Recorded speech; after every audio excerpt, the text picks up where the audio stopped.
자, 오늘 말씀은 시편 109편 16절서부터 25절까지 말씀입니다.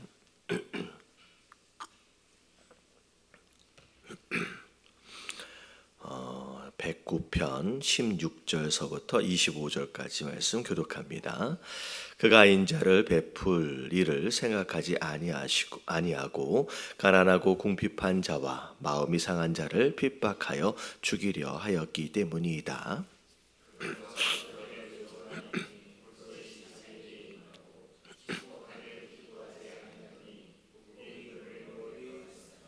또 저주하기를 온 임듯 하더니 저주가 물같이 그의 몸속으로 들어가며 기름같이 그의 뼛속으로 들어갔나이다.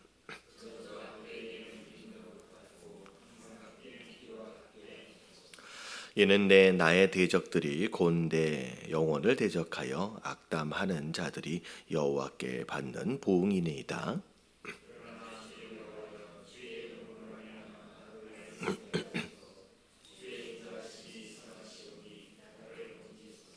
나는 가난하고 궁핍하여 나의 중심이 상함이니이다.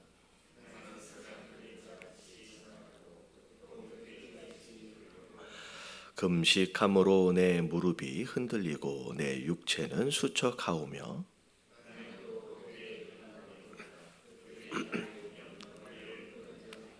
아멘. 자, 시편 109편에 와서 이제 다윗이 자기를 향하여서 여러 가지 말로 힘들게 하는 그 대적들을 향하여 하나님께 하나님의 공의로우심으로 인하여 그들을 심판해 달라고 그런 간구와 기도를 하게 되면서 특별히 오늘 16절에 와서 보니까 그 다윗의 대적들이 다윗을 향하여서만 악을 행하고 있는 것이 아니라 그냥 일반적으로 그냥 악한 자들이에요. 그래서 이거 보니까 그가 인자는 이제 이 사랑이거든요. 친절함이라고 이제 영어로도 나와 있는데, 자, 친절함, 사랑 그런 것을 베풀 일을 생각하지 않는데요. 오히려 거꾸로 가난하고 궁핍한 자와 마음이 상한 자들을 오히려 핍박하려고 하고 또 죽이려 하였기 때문이다. 그러니까 이 사람들이 단순히 다윗과의 관계가 나빠서 다윗만을 괴롭히고 다윗만을 힘들게 하는 사람이기 때문이가 아니라 그냥 일반적으로 그냥 악한 사람이라는 거죠. 종종 우리가 이제 하나님 앞에 기도할 때 그런 경향이 좀 있어요. 이제 어떤 경향이냐면 그냥 내가 중심이에요. 내가 중심이에요. 그래서 사실은 교회 안으로 볼 때 뭐 예를 들어서 이제 김 집사도 아니면 뭐 박 집사도 다 하나님의 백성이고 하나님의 자녀입니다. 근데 아마도 이제 하나님이 그런 기도를 들으시면 굉장히 힘들어하실 것 같아요. 자기가 중심이에요. 그래서 만약에 누군가가 자기를 힘들게 만들고 하면 그 사람을 하나님 앞에서는 뭘로 몰아가요? 그냥 악인으로 몰아가는 거예요. 그러니까 나에게 잘 대주지 않고 나를 힘들게 만드는 사람은 무조건 내 중심에서 내 입장에서 그 사람은 악인이 되는 거예요. 그래서 그 사람을 보내달라고 그렇게 이제 생각하는 경향이 있거든요. 그러니까 자기 중심에서 뭐 그렇게 생각하면 또 그 사람이 나를 미워한다라고 한다면 그 사람 입장에서는 내가 뭐가 되는 거예요? 그냥 악인이 되는 거죠.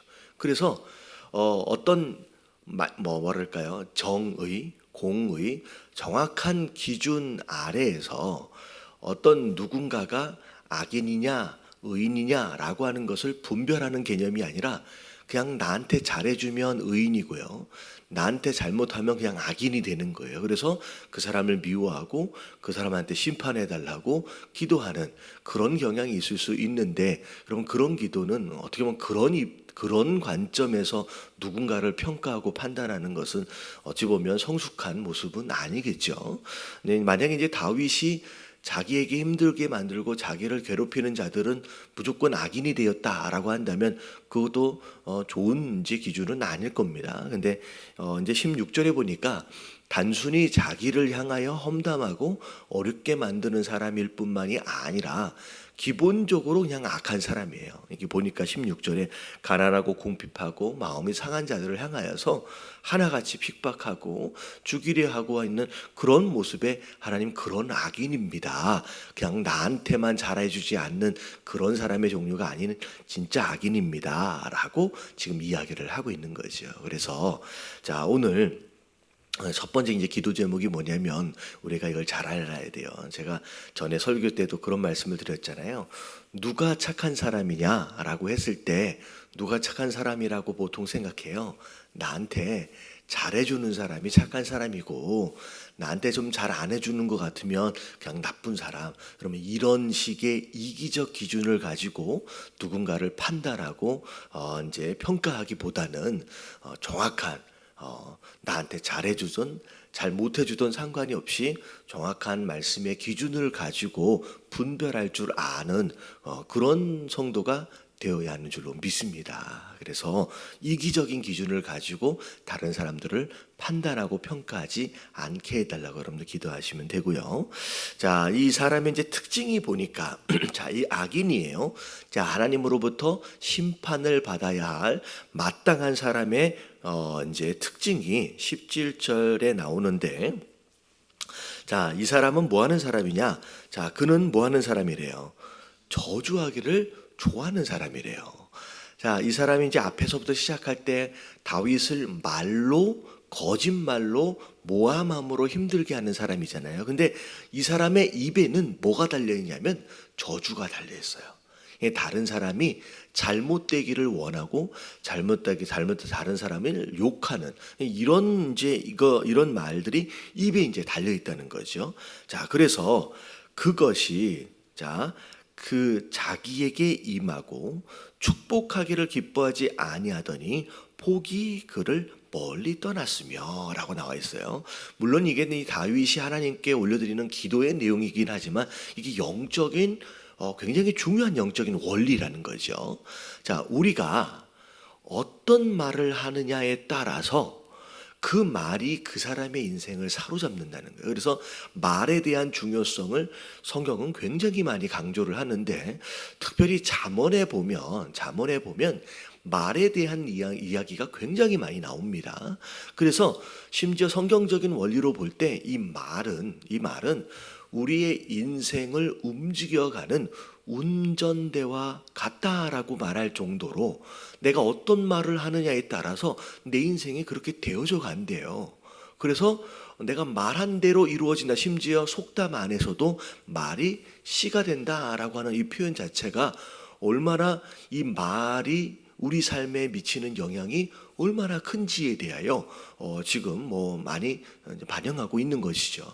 사실 왜 그런가 하면 자, 우리가 누구의 형상으로 만들어졌어요? 하나님의 형상으로 만들어졌어요.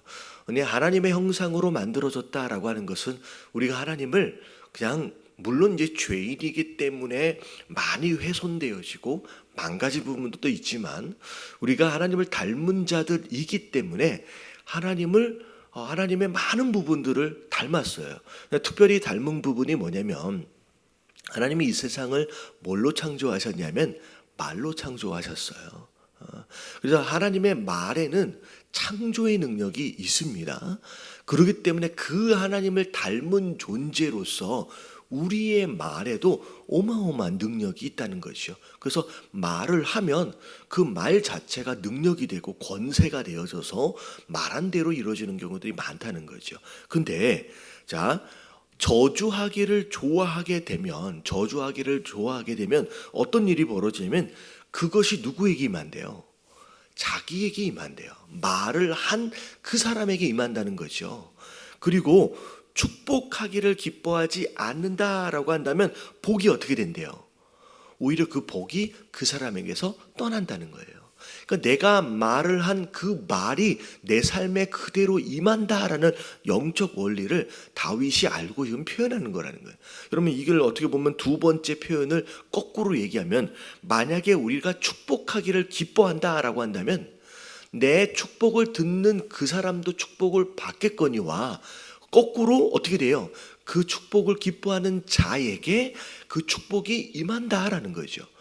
그래서 우리가 원수 되어지는 자들을 향하여, 물론 앞에 나와 있는 것처럼 솔직하고 진솔하게 하나님 앞에 저주하며 이렇게 공의를 구하는 마음으로 기도할 수도 있지만, 오히려 만약에 거꾸로 그들을 향하여서 우리가 축복했다라고 한다면, 그들이 그 축복을 받을 만하지 않다라고 한다면 오히려 거꾸로 그 축복이 누구에게 임해요?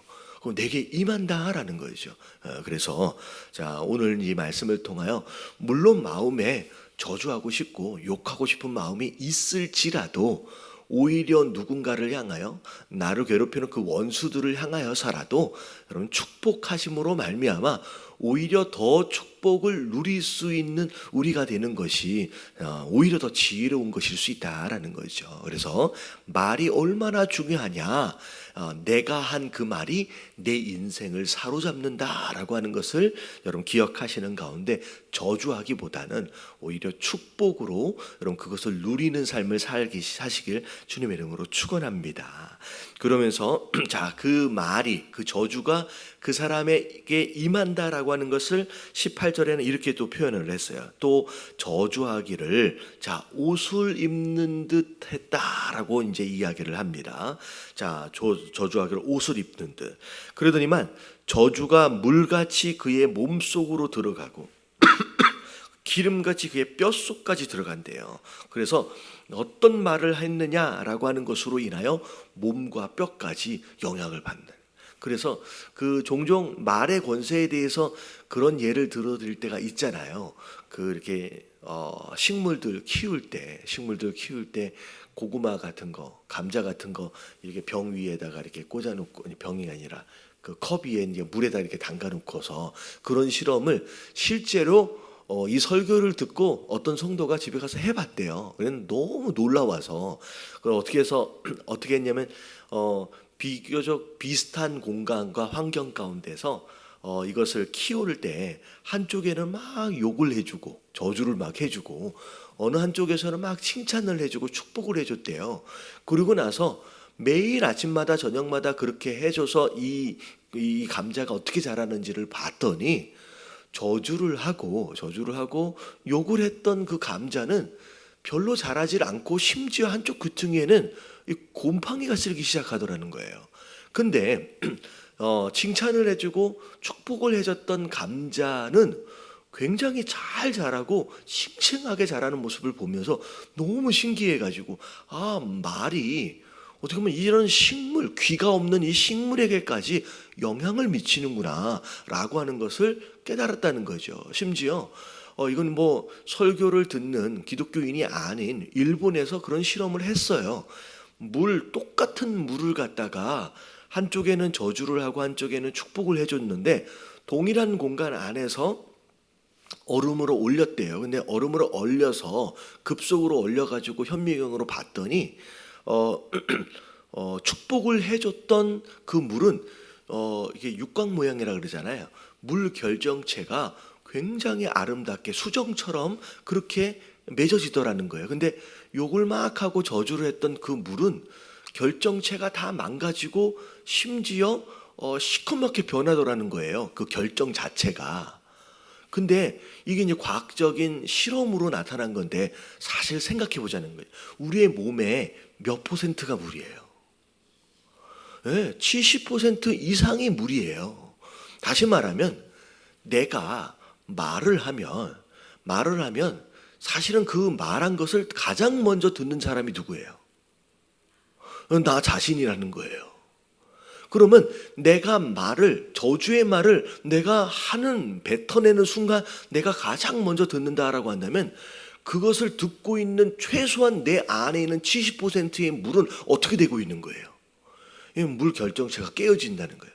오히려 거꾸로 내가 무엇인가 누군가를 향하여 축복을 하고 있다라고 한다면 그걸 가장 먼저 듣는 존재는 나라는 거죠. 그럼 내 안에 있는 물이 바뀌는 거예요. 내 안에 있는 피가 바뀌는 거예요.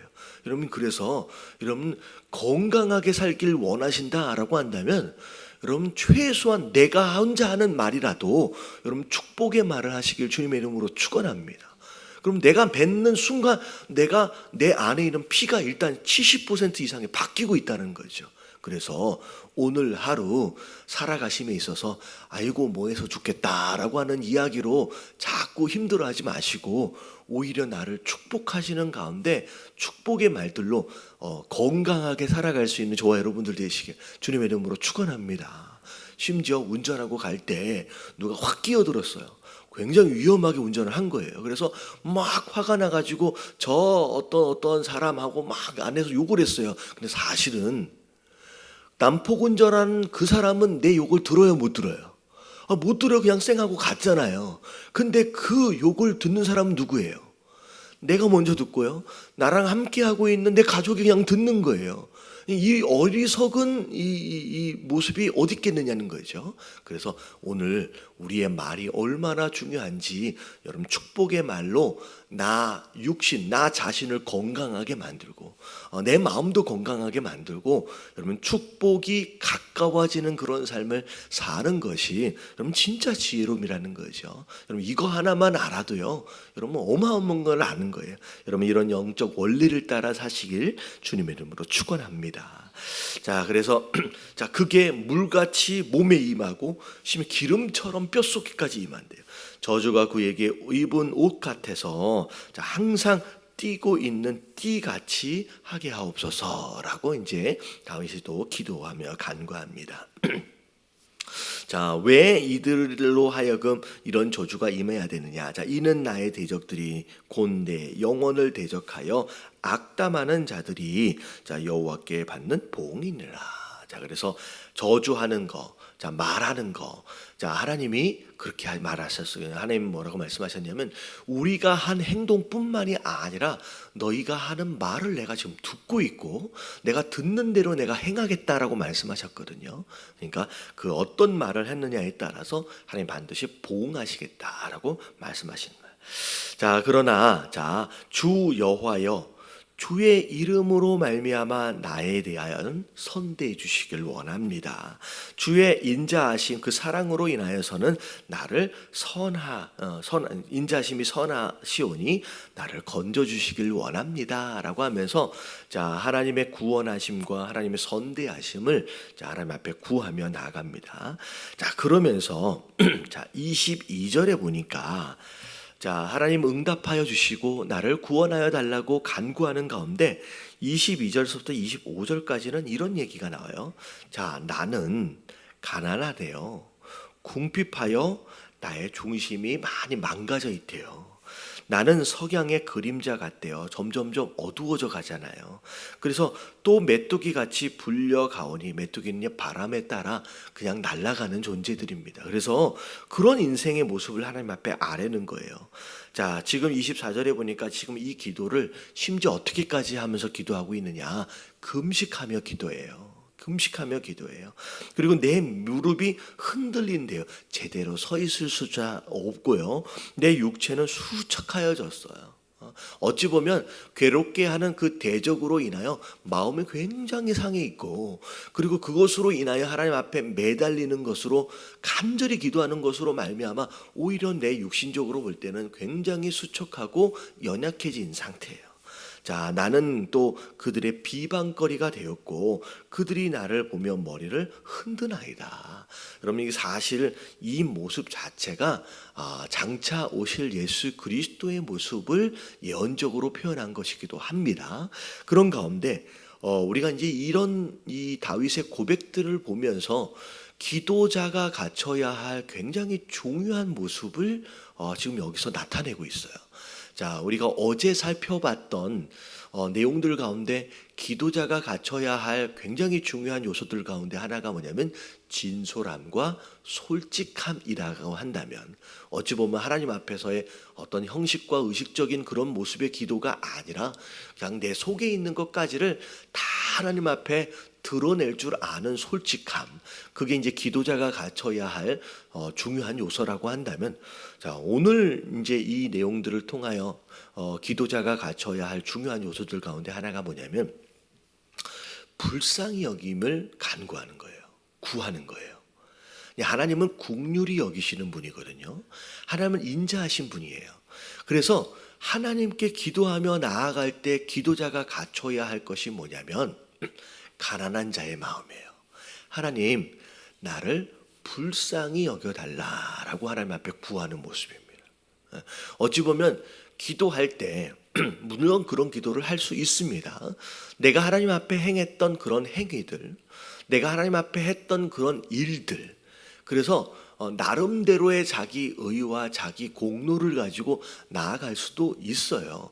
물론 그것 자체가 다 잘못됐다라고 얘기할 수는 없지만 종종 그런 기도들이 있거든요. 근데 오히려 그런 기도, 하나님, 내가 이렇게 하나님을 위해서 이렇게 행했지 않습니까?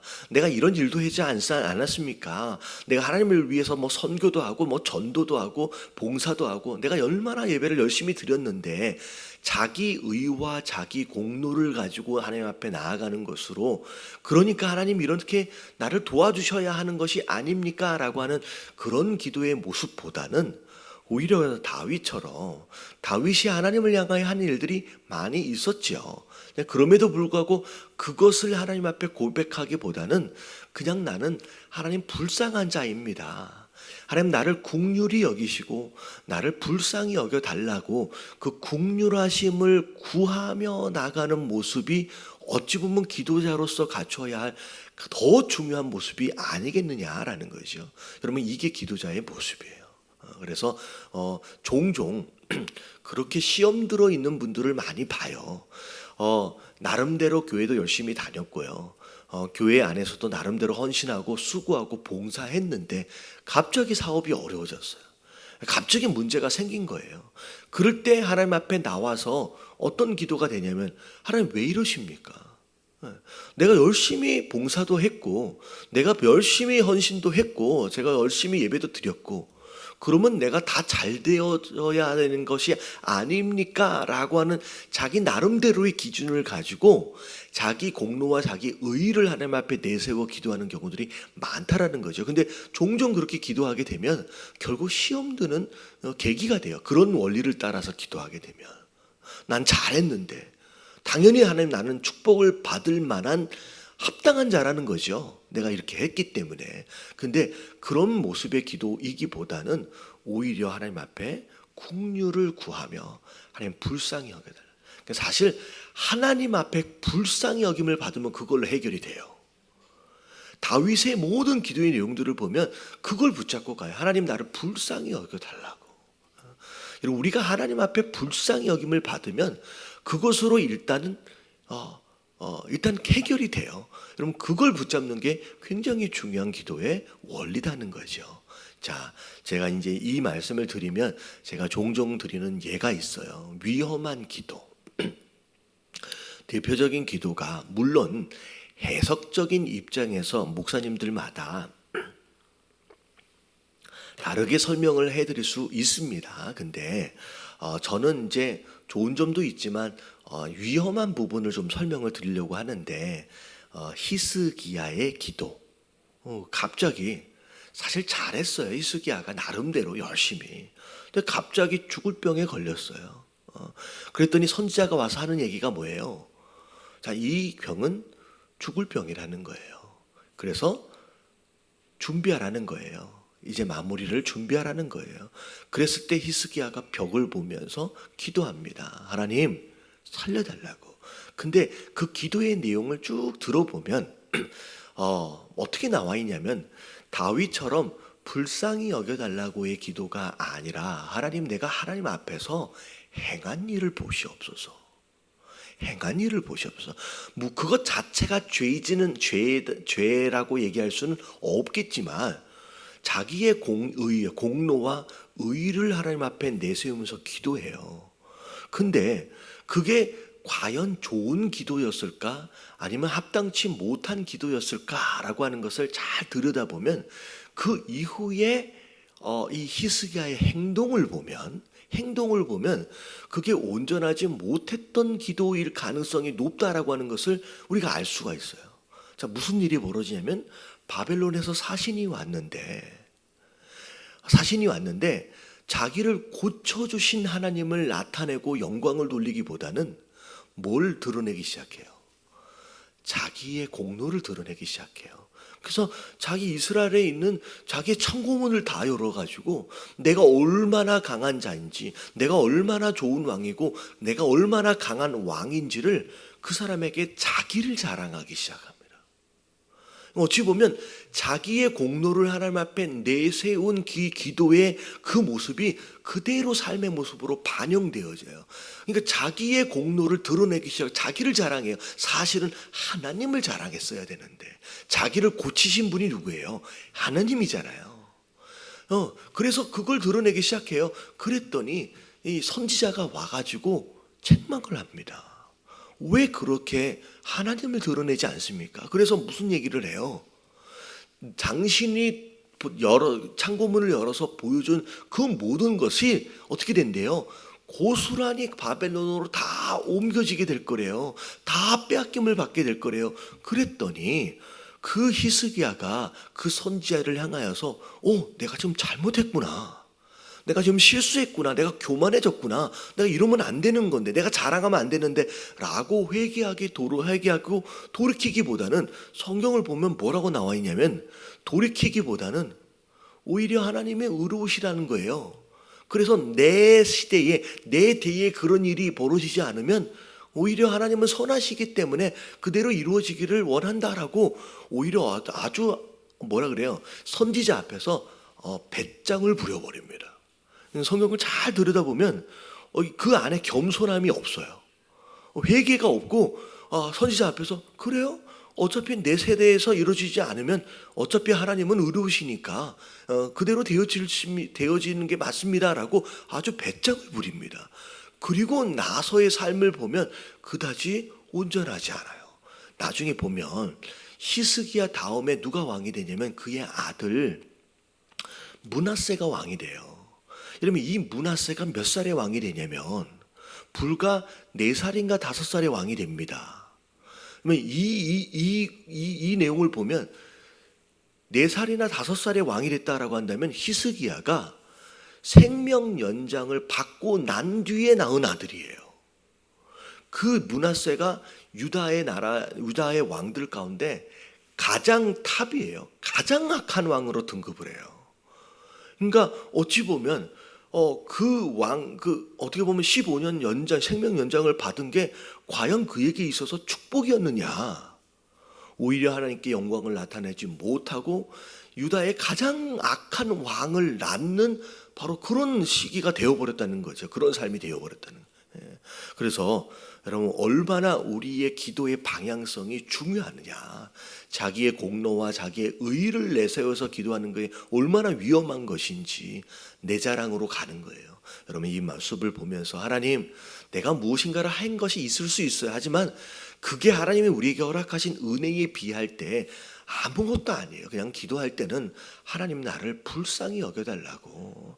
하나님, 나는 나약한 자입니다. 하나님, 절대적인 은혜가 필요합니다. 하나님, 긍휼을 구하며 나아갈 수 있는 저와 여러분들 되시길 주님의 이름으로 축원합니다. 그래서 오늘 기도하실 때 하나님, 내가 지금 무슨 말을 하고 살아가는지, 내가 축복의 말을 하게 하셔서 그 말이 나를 사로잡게 하여 주시옵소서.